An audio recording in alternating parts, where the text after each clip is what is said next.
ലോയൽ കിച്ചണിലേക്ക് എല്ലാവർക്കും സ്വാഗതം.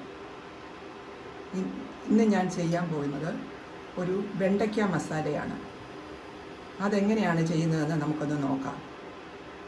അതിനു മുൻപായി ഈ ചാനൽ ആദ്യമായി കാണുന്നവർ ഒന്ന് സബ്സ്ക്രൈബ് ചെയ്യുക, ലൈക്ക് ചെയ്യുക, ഷെയർ ചെയ്യുക, നിങ്ങളുടെ അഭിപ്രായം കമൻറ്റ് ചെയ്യുക. അപ്പോൾ നമുക്കിതെങ്ങനെയാണ് ചെയ്യുന്നതെന്ന് നോക്കാം. ഇതിനായി ഞാൻ 200 ഗ്രാം വെണ്ടയ്ക്ക നീളത്തിൽ ചെറുതായി അരിഞ്ഞതാണ് എടുത്തു വെച്ചിരിക്കുന്നത്. ആദ്യമായി നമുക്കതിലേക്ക് കുറച്ച് വെളിച്ചെണ്ണ ഒഴിക്കാം. വെളിച്ചെണ്ണ ഒഴിച്ചിട്ട് നമുക്ക് ആദ്യം കടുകിടണം. കുറച്ച് കടുക് അത് വറക്കാനായി ഇടുക.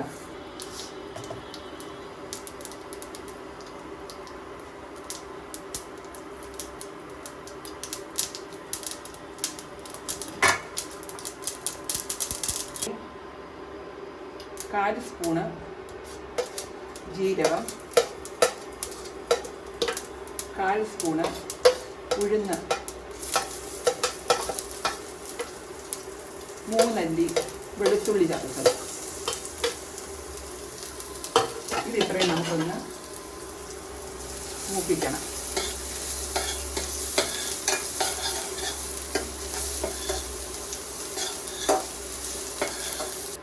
അതിലേക്ക് നമ്മൾ ഈ സവാള ഇടുക, വെണ്ടയ്ക്ക ഇടുക.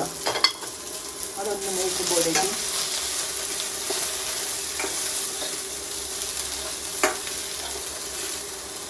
അതൊന്ന് ഇട്ട് കഴിഞ്ഞ് ഉടനെ തന്നെ നമുക്കതിലേക്ക് സവാള,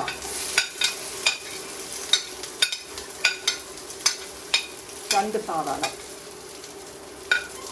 4 പച്ചമുളക് ഇതൊന്നിടുക. ഇട്ട് മൂപ്പിക്കുക.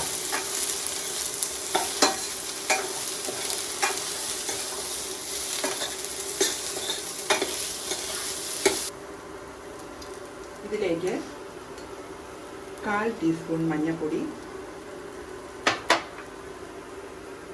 1.5 ടീസ്പൂൺ മഞ്ഞൾപ്പൊടിയല്ല മല്ലിപ്പൊടി, 3/4 സ്പൂൺ മസാല പൊടി, പിന്നെ ആവശ്യത്തിന്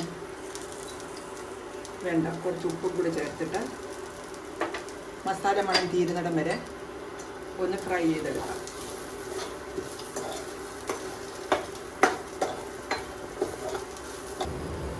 അങ്ങനെ നമ്മുടെ വെണ്ടയ്ക്ക മസാല റെഡിയായി. വെണ്ടയ്ക്ക മസാല ചോറിൻ്റെയൊക്കെ കൂടെ നല്ല ടേസ്റ്റാണ്. എല്ലാവരും ഇതൊന്ന് ട്രൈ ചെയ്യണം. ലോയൽ കിച്ചൺ എല്ലാവരും സബ്സ്ക്രൈബ് ചെയ്യണം, ലൈക്ക് ചെയ്യണം, ഷെയർ ചെയ്യണം, നിങ്ങളുടെ അഭിപ്രായങ്ങൾ കമൻറ്റ് ചെയ്യണം.